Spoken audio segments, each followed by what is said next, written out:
एक बार राजा कृष्णदेव राय के दरबार में एक जादूगर आया। उसने बहुत देर तक हैरतअंगेज जादू करतब दिखाकर पूरे दरबार का मनोरंजन किया। फिर जाते समय राजा से ढेर सारे उपहार लेकर अपनी कला के घमंड में सबको चुनौती दे डाली। क्या कोई व्यक्ति मेरे जैसे अद्भुत करतब दिखा सकता है? क्या कोई मुझे यहाँ टक्कर दे सकता है? इस खुली चुनौती को सुनकर सारे दरबारी चुप हो गए। परंतु तेनालीराम को इस जादूगर का यह अभिमान अच्छा नहीं लगा।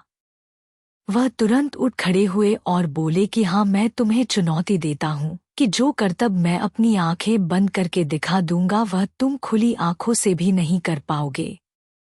अब बताओ, क्या तुम मेरी चुनौती स्वीकार करते हो? जादूगर अपने अहम में अंध था। उसने तुरंत इस चुनौती को स्वीकार कर लिया। तेनालीराम ने रसोइये को बुलाकर उसके साथ मिर्ची का पाउडर मंगवाया। अब तेनालीराम ने अपनी आंखें बंद की और उन पर एक मुट्ठी मिर्ची पाउडर डाल दिया। फिर थोड़ी देर में उन्होंने मिर्ची पाउडर झटक कर कपड़े से आंखें पोंछकर शीतल जल से अपना चेहरा धो लिया और फिर जादूगर से कहा कि अब तुम खुली आंखों से यह करतब करके अपनी जादूगरी का नमूना दिखाओ। घमंडी जादूगर को अपनी गलती समझ आ गई। उसने माफी मांगी और हाथ जोड़कर राजा के दरबार से चला गया। राजा कृष्णदेव राय अपने चतुर मंत्री तेनालीराम की इस युक्ति से अत्यंत प्रभावित हुए।